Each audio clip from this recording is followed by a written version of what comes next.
할렐루야. 오늘도 이 예배의 자리에 나오신 여러분들을 환영하고 축복합니다. 우리 주 예수 그리스도를 예배하는 이 시간에 여러분들에게 크신 하나님의 은혜와 사랑이 함께하기를 간절히 소망합니다.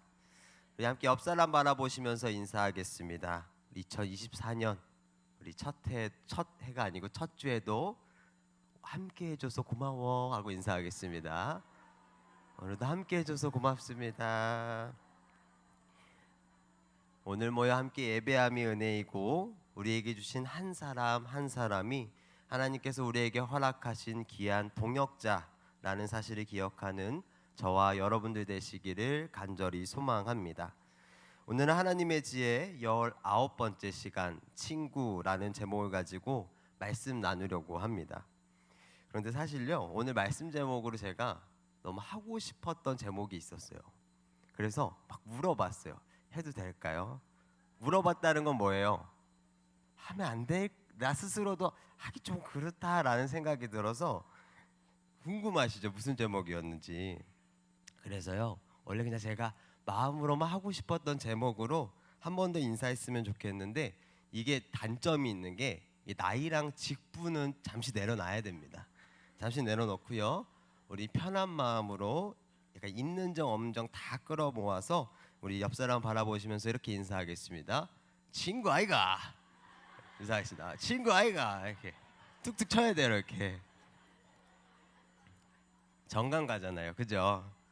이 친구라는 말이요, 이 사전에 보면 오래 두고 가깝게 사귄 벗이라는 뜻입니다. 오늘 함께하는 우리 모두 오래오래 두고요, 가깝게 지낼 수 있는 우리 벗 친구가 되기를 간절히 소망합니다. 뭐 그렇다고 서로 반말하라는 건 아니에요. 자, 이렇게 말씀드리는 건 오늘 주제가 우정, 이 친구입니다. 그런데 사실 제가 여기 계신 성도님들보다요, 뭐 인생을 더 살아서 인생을 논할 수 있는 것도 아니고요, 뭐 경험이 더 많아서 경험을 논할 수 있는 것도 아닙니다.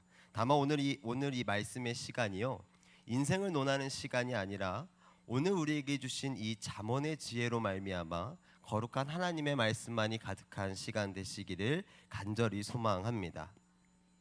하나님께서 세상을 만드신 이래 우리의 선택과는 상관없이요, 이 맺어지는 관계가 있습니다. 그 관계가 무엇이냐? 부모와 자식의 관계입니다. 우리는 부모를 선택할 수가 없습니다.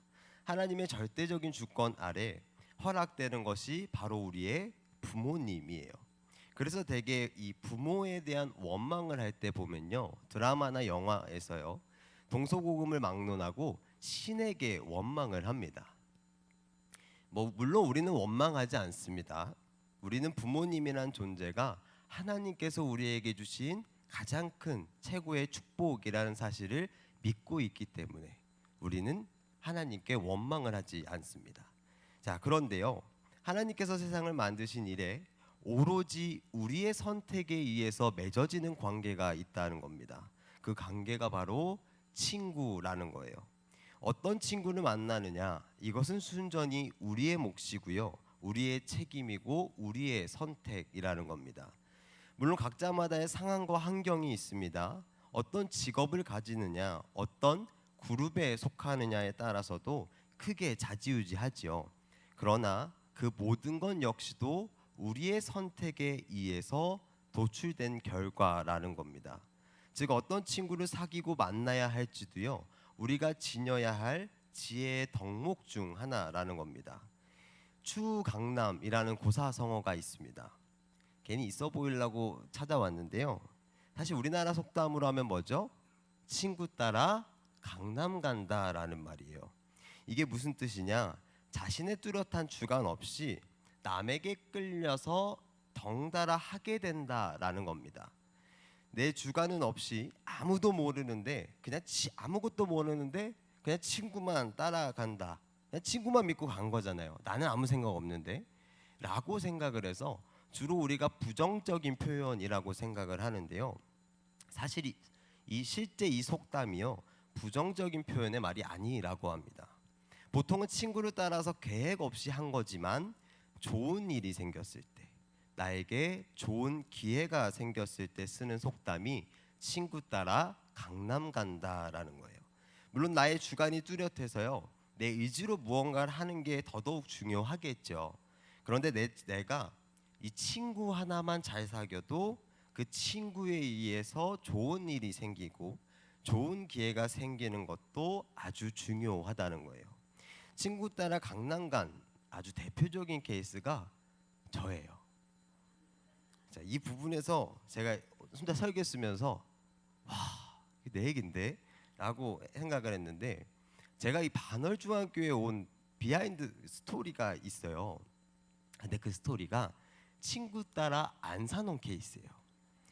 제가 대학원 때요, 의정부에서 사역을 하고 있었어요. 근데 저희 집이 의정부가 아니에요. 안산도 아니고 인천입니다. 그래서 대학원을 마칠 쯤에요, 고민을 했어요. 의정부에 남을까 아니면 수로목을 해야 되니까 인천으로 돌아갈까, 딱 이 두 가지를 고민했습니다. 그래서 대학원을 마쳐갈 쯤 이제 수로목을 할 교회를 조용히 찾아봤어요. 근데 이렇게 찾고 있는데 거기에 뭐가 있었냐면 반월중앙교회라고 공고가 올라와 있더라고요. 제가 어떻게 했을까요? 그 공고를 보고 들어갔더니 지역이 안산이라는 거예요. 그래서 그냥 지나갔습니다. 제가 그때까지만 해도 제가 저희 교회 오게 될 거라고는 생각도, 상상조차 못할 때였어요. 근데 그러다 어느 날이었어요. 가장 친한 친구에게 연락이 왔어요. 우리 옆 교회에서 사역지를 구한다. 한번 지원해봐라. 같은 교회는 아닌데 우리 옆 교회니까 자주 얼굴도 볼 수 있을 것 같고 좋을 것 같다. 그 친구가 이 생골교회 전도사님입니다. 그럼 옆 교회가 어디예요? 반월중앙교회예요. 제가 처음에는 거절했습니다. 왜? 난 인천 갈 거니까. 난 안산은 내가 살면서 연고지라고는 정말 한 번도, 내가 전철을 타고도 학교 갈 때 지나가 본 적이 없는 곳이 안산이었거든요. 그래서 정말 생각도 안 하고 있었는데, 그러다 어느 날에 모르는 번호로 전화가 오더라고요. 그 누구였을까요? 모르는 번호가 민성기 전사님이었어요. 사실 제가 이제 교회 오기 전까지요, 이야기 하겠다고 허락 받았습니다. 민성기 전사님이랑 친한 사이는 아니었습니다. 이게 한 학번 선배거든요, 민성기 전사님이. 근데 학교에서요, 이제 학교 4년을 다니고 대학원 2년을 다녔는데 한 번도 본 적이 없습니다. 학교에서. 그런데 학교를 졸업하고 언제 봤냐면 이제 인천에서 목회자들 축구한다 그래갖고 모였는데 거기서 만났어요. 학교에서는 본 적도 없는데. 근데 어떤 사이였냐면 제가 민성기 전사님 보면 형님 안녕하십니까 이렇게 인사했어요. 어떤 느낌인지 아시죠? 감사합니다. 어떤 느낌인지 아시죠? 어느 정도 사이인지. 자, 근데 그런 분이 왜 내게 전화를 했을까 했더니 제 친구가 민성기 전사님한테 저를 추천했더라고요. 강훈이가 사역지를 구한다. 연락해봐라. 관심이 있다. 관심이 없었거든요, 사실. 근데 관심이 있다 하고 연락을 한 거예요. 그래서 정말 연고지 하나 없는 이 안산 땅이요, 친구 따라 여기까지 온 겁니다. 그런데 저는 지금까지도 확신하는 게 있어요. 우리 반월중앙교회에 왔던 계기가 친구 따라 강남 간, 이 친구 따라 안산에 오게 된 거지만 이 친구를 통해 하나님께서 분명히 인도하셨음을 저는 믿고 있습니다. 좋은 교회, 또 우리 좋은 부서, 좋은 성도님들과 함께 할 수 있는 이곳은 반월중앙교회. 할렐루야. 자, 친구를 따라왔더니요, 좋은 교회를 만났고 좋은 성도님들을 만났습니다. 물론 하나님께서 하셨지만요, 이 친구라는 관계를 통해서 일어날 수 있는 일들이었다는 겁니다. 그런데요, 만약에 내가 친구를 잘못 사귄다면 이 친구를 통해 얻어지는 결과들이요, 선한 것이 아닐 수도 있다는 겁니다. 그래서 오늘 말씀이 이렇게 증거합니다. 우리 잠언 18장 24절 말씀 우리 함께 읽겠습니다. 시작.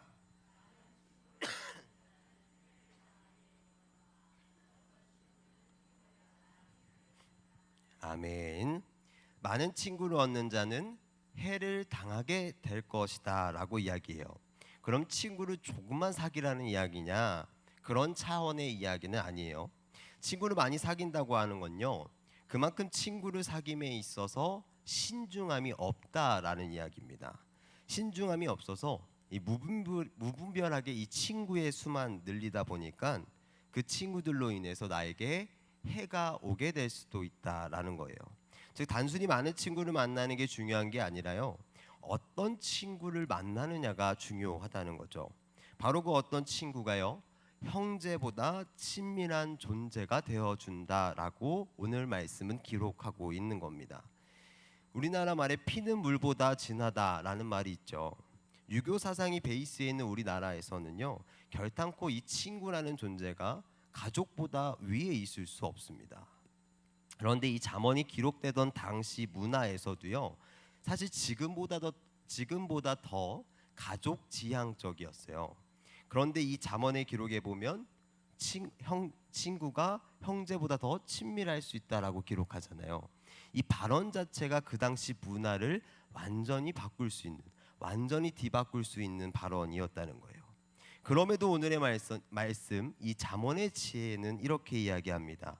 어떤 친구는 형제보다 친밀하니라. 자, 그렇다면 그 어떤 친구? 잠언이 우리에게 말하는 이 형제보다 친밀한 그 친구란 어떤 친구를 이야기하는 것이냐? 오늘은 그 친구에 대해서 함께 볼 겁니다. 먼저 우리 잠언 17장 17절입니다. 우리 함께 읽겠습니다. 시작. 친구는 사랑이 끊어지지 아니하고 형제는 위급한 때를 위하여 낳느니라. 아멘. 친구는요, 사랑이 끊어지지 않아야 합니다. 참된 친구라는 건 그 관계가 오직 사랑으로 지속되는 관계를 말하는 거예요. 저희의 삶 속에서 만나는 관계들을 사실 생각을 해보면요, 대부분 이 상호 간의 거래에 의해서 관계를 맺습니다. 이게 무슨 말이냐면요, 특정 목적이 우리에게 요구된다라는 거예요. 회사를 다니는 사람에게 있어서요, 이 직장 상사와 나의 관계는요, 경제적 유익을 위한 관계입니다. 저도 회사 생활 이제 학교 쉴 때 해봤었거든요. 이 경제적 유익이라는 목적이 없으면요, 직장 상사랑 지낼 수가 없어요. 또 집안 마트를 우리가 간다고 생각을 해도요, 이 계산을 해주시는 캐셔와 나의 관계가 물건을 사고 판다라는 이 특정한 목적이 있기 때문에 둘의 관계가 성립이 되는 거거든요. 또 누가 아무리 나에게 맛있는 밥, 따뜻한 밥 한 끼를 내주더라도요, 그 장소가 식당이라면, 우리 집이 아니라 식당이라면 음식을 파는 사장님이랑 음식을 사 먹는 나라고 하는 사회적 관계가 형성된 겁니다. 이런 관계들을 놓고요, 우리는 친구라고 정의하지 않는다는 겁니다. 마찬가지로요, 이 친구라고 할지라도요, 그 관계가 만약에 특정한 목적이 있다라고 한다면, 예를 들어서 그 목적이 돈이라고 했을 때, 이 가난해진 친구를 피하고 멀리 한다는 건요, 애당초 말로만 친구였을 뿐이지 단 한 번도 친구였던 적이 없던 겁니다. 친구는 내 형편이 나빠지거나 내가 줄 것이 없어도요, 내 곁에 여전히 남아 있는 게 친구입니다. 친구라는 건 목적을 위한 수단이 아니라 그 자체만으로도 소중한 존재라는 겁니다.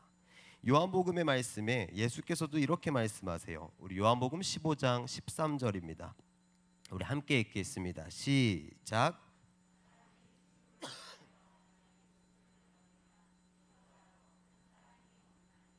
아멘. 그리스도께서 사랑에 대해서 정의하실 때요, 가장 큰 사랑이 자기 친구를 위하여 자기 목숨을 버리면 그보다 더 큰 사랑이 없다라고 말씀하셨습니다. 그리고 이어서 이렇게 말씀하세요. 14절에 너희는 내가 명하는 대로 행하면 곧 나의 친구라. 아멘. 예수께서 나의 친구가 되어 주셨대요. 근데 여기서 중요한 게 뭐냐면요, 이 친구를 향한 그리스도의 사랑이 어떤 사랑이었느냐라는 겁니다. 바로 그 사랑이 어떤 사랑이었느냐, 십자가에 자기 목숨을 내어준 사랑, 끊이지 않고 영원했던 사랑, 그 시간 그곳에 머물러 있는 사랑이 아니라 지금 우리에게도 이어져 오고 있는 사랑. 우리가 가진 것이 하나 없지만 그럼에도 여전히 내 곁을 지켜주었던 그 사랑이 친구를 위한 사랑이다 라고 예수께서 이 요한복음의 말씀을 통해서 우리에게 말씀하고 계신 겁니다. 사랑하는 성도 여러분, 친구끼리는요, 이 사랑이 끊어져서는 안 됩니다. 물론 다투기도 하죠. 친구끼리 어떻게 늘 좋아요. 싸우기도 하고요. 항상 좋을 수 없고 매번 행복할 수 없습니다. 친구끼리. 아무리 둘도 없는 친구라고 할지라도요, 각자가 지니고 있는 감정선이라는 게 있어요. 그래서 항상 늘 해피할 수는 없어요. 친구끼리. 그럼에도요, 친구끼리는 다시 화해한다는 거예요. 왜냐? 그 사랑이 끊어지지 않기 때문입니다. 언제나 우리가 이 끊어지지 않는 사랑 가운데 그런 친구를 찾으시고 또 내가 그런 친구가 되어줄 수 있는 저와 여러분들 되시기를 간절히 소망합니다. 다음으로요, 우리 친구란 때로는 아픈 말도 해줄 수 있는 존재여야 합니다. 우리 잠언 27장 5절과 6절 말씀입니다. 우리 함께 읽겠습니다. 면책은 숨은 사랑보다 나으니라. 친구의 아픈 책망은 충직으로 말미암는 것이나 원수의 잦은 입맞춤은 거짓에서 난 것이니라. 아멘. 이 두 구절은요, 진실한 우정과 거짓된 우정을 구별할 것을 권고하는 이 잠언의 말씀입니다. 5절 말씀의 면책은 숨은 사랑보다 낫다라고 이야기하죠. 여기서 숨은 사랑이라는 게 뭐냐면요, 이 원문에 보면 이 숨은이라는 단어가 히브리어로 메수타레트, 그 뜻에 대해서요, 이 킹 제임스 성경을 보면 영어로 시크릿이라고 써 있습니다. 비밀이라는 거죠. 그럼 무엇을 비밀로 하는 사랑이냐? 친구의 잘못에 대해서요, 그 친구를 잃게 될까봐 그 친구의 잘못을 비밀로 하는 사랑이라는 겁니다. 더 쉽게 말해서요, 친구의 관계 때문에 내가 이 친구와 멀어질까봐, 이 관계가 깨질까봐 그 친구를 질책하지 못하고 숨기는 것, 그것보다 오히려 그 친구를 위해서 질책하는 게 더 낫다라고 이야기하는 겁니다. 사람은 누구나 칭찬 듣기를 좋아합니다. 칭찬 듣는 걸 싫어하는 사람은 없을 거예요. 성격이 조금 이렇게 꼬이신 분이 아니면. 책만 받는 걸 즐거워하는 사람은 없어요. 그죠? 아무리 나를 위한 말이라고 할지라도요, 나를 나무라거나 나를 책망하는 말이 결코 달갑게 들리진 않습니다. 그러나 진정한 친구라면요, 잘못에 대해서 질책할 수도 있어야 한다는 거예요. 그런데 여기서 우리가 주의해야 될 게 있는 게 6절 말씀에서 뭐라고 하냐면, 친구의 아픈 책망은 충직으로 말미암는다라고 이야기해요. 즉, 친구의 질책에 대한 근거가 친구를 향한 충직, 곧 신뢰와 믿음에 있다는 겁니다. 그런데 그런 분들이 있잖아요. 이 충직이라는 근거는 어디에도 없고요, 나 위해 주는 척하면서 그 근거를 이제 자기 감정에만 두고 다 털어버리시는 분들이 있어요. 그런 사람들은요, 친구라고 정의하지 않는다는 거예요. 오늘 말씀에서 차라리 숨은 사랑이 낫지 면책만 주는 사람은 멀리 하시기를 소망합니다. 근데 왜 우리가 멀리 해야 돼요? 그 사람들의 면책에는요, 나를 위한 진심, 나를 위한 사랑이 전혀 없다라는 겁니다. 그런 분들 특징은요, 일방적입니다. 그 사람이 나에게 질책했을 때 반대로 내가 질책을 하면요, 그 사람은 듣지를 않아요. 자신의 길을 막아버립니다. 우리 잠언 27장 17절을 보면요, 철이 철을 날카롭게 하는 것 같이 사람이 그의 친구의 얼굴을 빛나게 하느니라. 아멘. 철이 철을 날카롭게 한다라고 하죠. 서로가 서로를 부딪힌다는 겁니다. 어느 한쪽이 일방적으로 치는 게 아니라요, 서로가 서로에게 해야 된다는 거예요. 즉, 참된 친구는요, 서로가 서로에게 필요한 이야기를요, 아프더라도 주고 받는 관계라는 겁니다. 이런 모습을 보면서 마찬가지로 잠언은 이렇게 이야기해요. 잠언 27장 9절 말씀입니다. 우리 9절의 말씀은 우리 한 목소리로 읽겠습니다. 시작.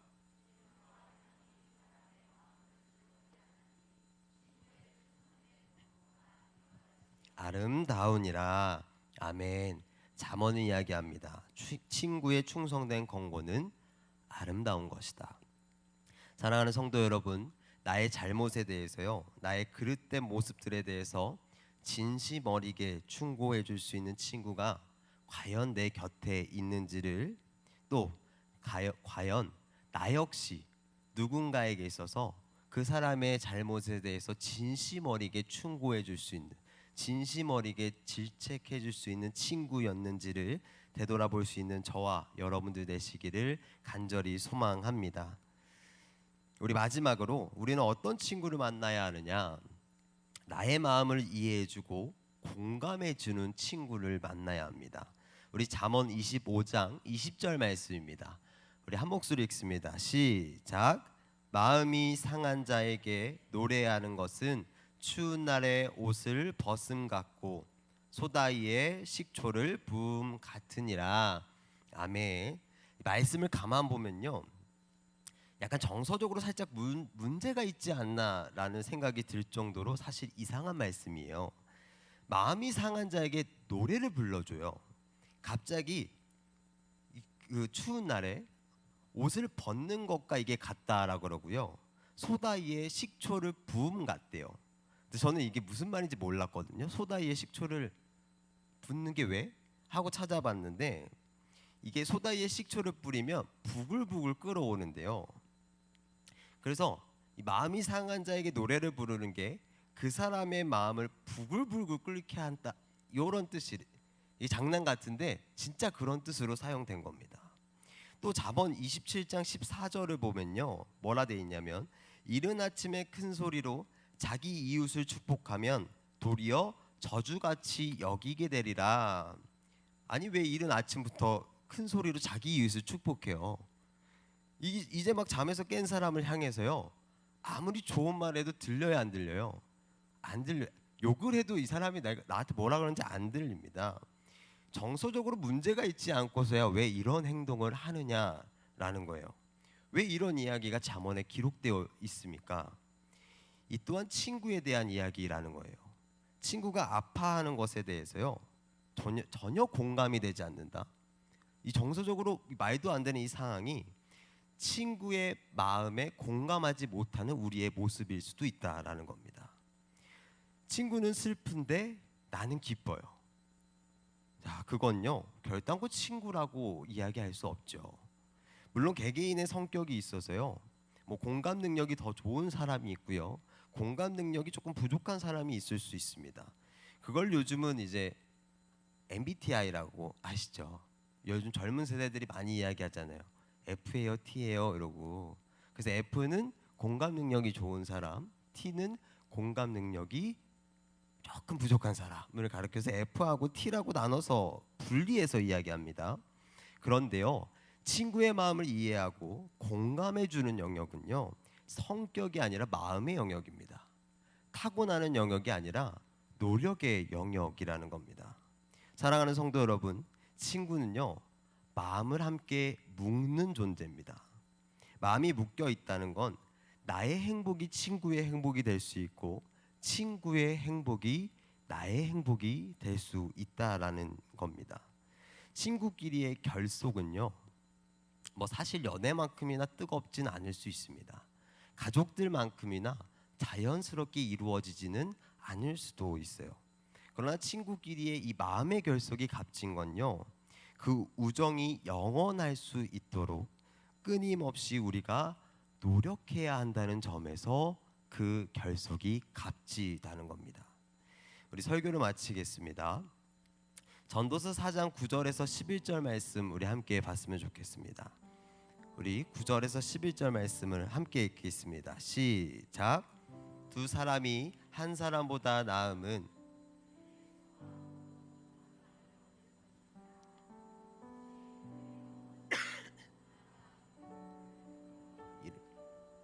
홀로 있어 넘어지고 붙들어 일으킬 자가 없는 자에게는 화가 있으리라. 또 두 사람이 함께 누우면 따뜻하거니와 한 사람이면 어찌 따뜻하랴. 아멘. 친구가 이런 겁니다. 하나가 넘어지면요, 그 한 사람을 일으켜 줄 수 있는 존재가 친구입니다. 홀로 누워 있으면 춥다가도요, 함께 누우면 따뜻한 존재가 친구라는 겁니다. 사랑하는 성도 여러분, 내 삶에 과연 이런 친구가 있었는지를 되돌아보셨으면 좋겠습니다. 내가 무엇을 가졌는지를 보는 것이 아니라 나를 있는 그대로 봐주는 친구. 때로는 나에게 쓴 말도 하고 또 내가 쓴 말도 하지만 진심 어린 마음을 담아서 서로를 위해 충고해 줄 수 있는 친구. 내가 아플 때 함께 아파해주고 어쩌면 나보다 더 아파해주고 내가 기쁠 때 나보다 더 기뻐해 줄 수 있는 친구. 이런 친구가 지금 내 곁에 있는지 혹 내가 그런 친구인지를 되돌아보는 저와 여러분들 되시기를 간절히 소망합니다. 끝으로 한 가지 확실한 건 이거죠. 혹 그런 친구가 주변에 없더라도요, 우리 반월중앙교회에 있는 모든 성도님들이 그런 친구가 되어 주시기를 간절히 소망합니다. 기도하겠습니다.